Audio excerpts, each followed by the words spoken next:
Hello दोस्तों।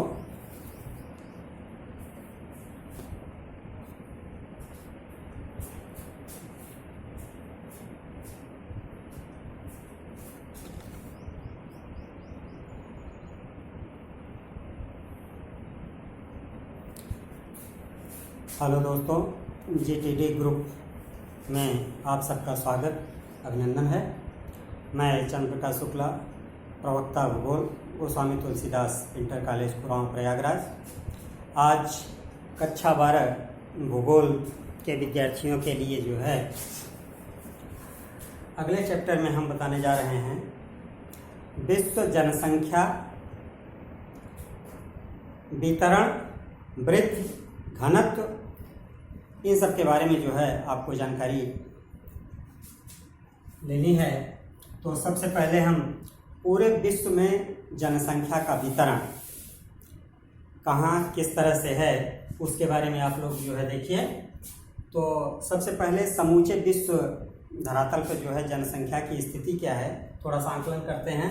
तो सबसे पहले जो है पूरे विश्व का एक मैप बना करके उसमें जो है अध्ययन करते हैं। एक सारांशतया जो है छोटे से रूप में मैप बनाते हैं, उसको देखिएगा आप लोग।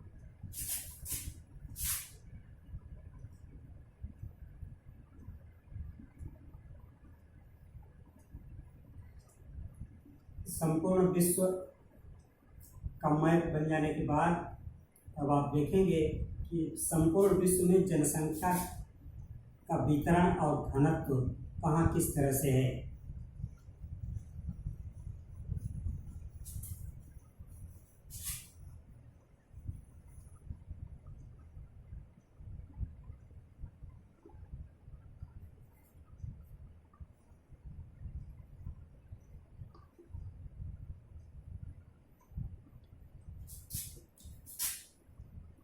ये जापान के छोटे छोटे हांसू सुकुकू क्यूसू द्वीप, जावा, सुमात्रा, बोर्नियो। उसके बाद ये ऑस्ट्रेलिया महाद्वीप,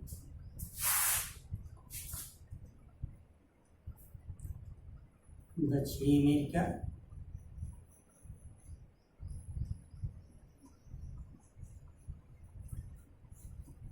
और की खाड़ी, उत्तरी अमेरिका जो है, अलास्का, ग्रीनलैंड, इंग्लैंड। इस तरह से जो है सभी महाद्वीपों को एक साथ जो है बना करके अध्ययन करते हैं। यूरोप, एशिया, अफ्रीका, उत्तरी अमेरिका, दक्षिणी अमेरिका, ऑस्ट्रेलिया, एक सातवां सबसे बड़ा महाद्वीप अंटार्कटिका महाद्वीप। अब इसमें समूचे विश्व में देखा जाए तो जनसंख्या का वितरण कहाँ किस तरह से है। तो पूरे विश्व में अगर जनसंख्या का अध्ययन किया जाए तो ये देखा जाता है कि पूरे विश्व में 3 तरह जनसंख्या का फैलाव है, जनसंख्या का बसाव है। पूरे विश्व में धरातल पर, ग्लोब पर जनसंख्या 3 रूपों में पाई जाती है। अत्यधिक जनसंख्या वाले क्षेत्र, मध्यम जनसंख्या वाले क्षेत्र और न्यून जनसंख्या वाले क्षेत्र। देख लीजिए, एक वो भाग है जहां अत्यधिक जनसंख्या है,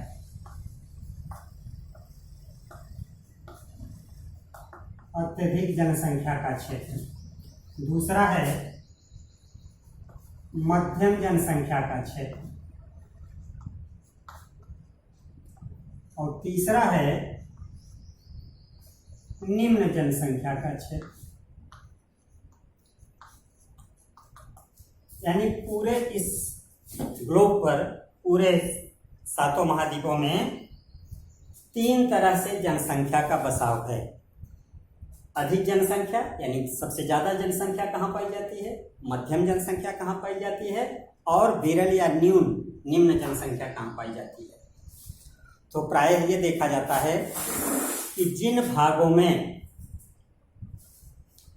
मनुष्य की आवश्यकताओं की पूर्ति आसानी से हो जाती है उन्हीं भागों में जो है जनसंख्या का बसाव, जनसंख्या का घनत्व, जनसंख्या का प्रारूप अधिक पाया जाता है। जैसे मनुष्य की 3 मूलभूत आवश्यकताएं हैं। हमारी 3 मूलभूत आवश्यकताएं हैं। क्या क्या? नंबर 1 भोजन, हर प्राणी के लिए भोजन चाहिए, बिना इसके पूर्ति नहीं हो सकती है। दूसरा, भोजन के बाद वस्त्र। तीसरा, रहने के लिए मकान। ये मानव की 3 मूलभूत आवश्यकताएं हैं, इसके बिना हमारा काम नहीं चल सकता। और तो बहुत सारी आवश्यकताएं हैं व्यक्ति के जीवन में बहुत सारी आवश्यकताएं होती हैं, लेकिन अन्य आवश्यकताएं तो गौण हैं, लेकिन ये हमारी 3 मूलभूत आवश्यकताएं हैं, इनके बिना काम नहीं चल सकता है। चाहे व्यक्ति जिस परिस्थिति में रहता हो, उसी परिस्थिति में मानव को उसके अनुरूप भोजन चाहिए। अब ये देखिए कि ग्लोब पर, पूरे पृथ्वी पर जो प्रकृति ने 7 महाद्वीप 7 भूखंड बांटा है, इन 7 भूखंडों में न तो एक तरह के धरातल हैं, न एक तरह की जलवायु है, न एक तरह की वनस्पतियां हैं, न एक तरह की परिस्थितियां हैं। हर जगह परिस्थितियां अलग अलग हैं। कहीं 12 महीने सर्दी पड़ती है, तो कहीं 12 महीने गर्मी पड़ती है, तो कहीं 12 महीने में 3 ऋतुएं बदलती रहती हैं, 4-4 महीने की ऋतुएं आती जाती रहती हैं। तो जहाँ जिस प्रकार की जलवायु होती है, उस जलवायु में उस जलवायु के अनुरूप मनुष्य को भोजन वस्त्र की प्राप्ति होती रहती है। ठंडे देशों में रहने वाले लोगों के लिए परिस्थितियां कठिन होती हैं। टुंड्रा टैगा, उत्तरी ध्रुवीय क्षेत्र, ये देखिए अलास्का से लेकर के पूरा टुंड्रा टैगा का उत्तरी भूभाग हमेशा बर्फ से घिरा रहता है। तो जिन भागों में, धरातल के जिन भागों में बर्फ हमेशा घिरी रहती है, ढकी रहती है, क्या वहाँ खाने पीने के लिए इस तरह की परिस्थितियां होंगी, इस तरह के अनाज होंगे जिस तरह के जो है हम लोगों के क्षेत्रों में पाए जाते हैं। हम तो कहते हैं कि धन्य है यह भारत भूमि का टुकड़ा जिस भूभाग में हम लोग पैदा हुए हैं। हो सकता है पूर्व जन्म के कुछ संस्कार हमारे आपके बहुत अच्छे रहे हों कि ईश्वर ने मानव के रूप में जन्म दिया। हम मानव के रूप में जन्म देने के बाद भी ऐसे भूभाग में पैदा किया जहां प्रकृति ने हमें हमारे जीवन यापन के लिए सारी चीज़ें उपलब्ध की। यहाँ किसी चीज़ की, खाने पीने पहनने किसी चीज़ की कमी नहीं है। ऋतुओं के हिसाब से हमें फसलें मिलती हैं, ऋतुओं के हिसाब से हमें वस्त्र मिलते हैं। फिर क्या चाहिए हमें? तो उस ईश्वर का, उस प्रकृति का हमेशा शुक्रगुजार होना चाहिए कि हमको जो है हमारे अनुरूप इस तरह की वस्तुएं उपलब्ध कराती हैं। धन्यवाद। अब देखिए जो टुंड्रा टैगा का क्षेत्र है, यहाँ हमारी 3 आवश्यकताएं बड़ी ही कठिनाई से पूरी होती हैं। न तो भोजन मिल पाता है, न तो वस्त्र कायदे से मिल पाते हैं, न तो वहाँ मकान। क्यों? क्योंकि ये बर्फीला क्षेत्र है और बर्फ में कोई चीज़ पैदा नहीं होती। निश्चित है यहाँ के लोगों का जीवन बड़ा दुष्कर है, बड़ा कठिन होता है। क्यों? क्योंकि इन क्षेत्रों में कोई चीज़ जब पैदा ही नहीं होगी तो खाएंगे क्या? लेकिन भूख क्षुधा तो सबके अंदर होती है, क्षुधा तो सबको परेशान करती है। फिर इन भूभागों में जो चीज़ें होती हैं, चाहे वो मछलियाँ हों, चाहे वो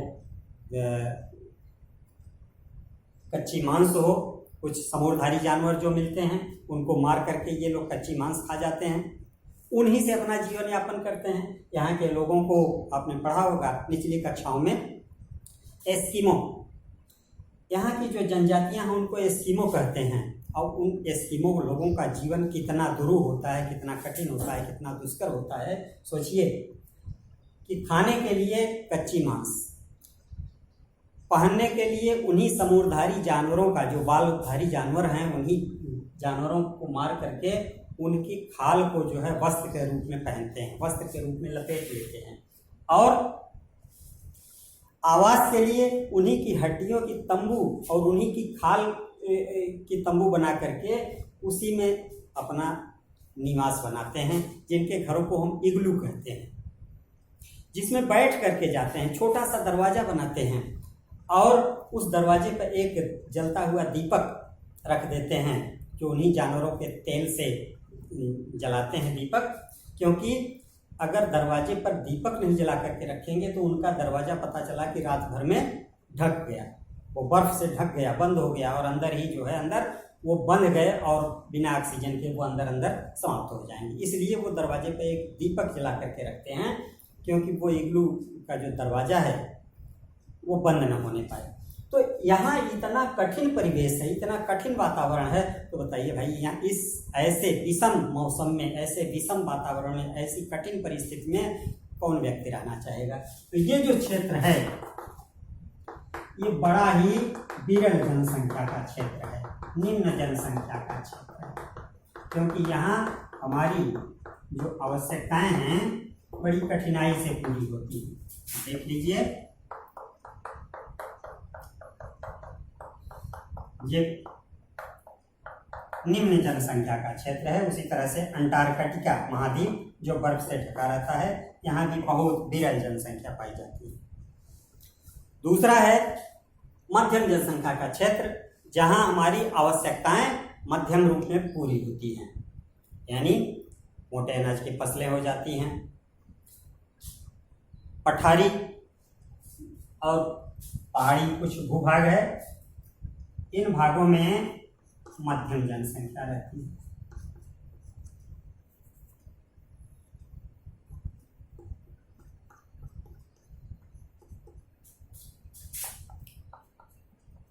मध्य अमेरिका,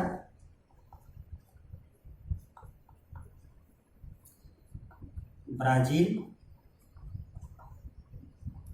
चिली, यहाँ की राजधानी सैंटियागो है, ऑस्ट्रेलिया का दक्षिणी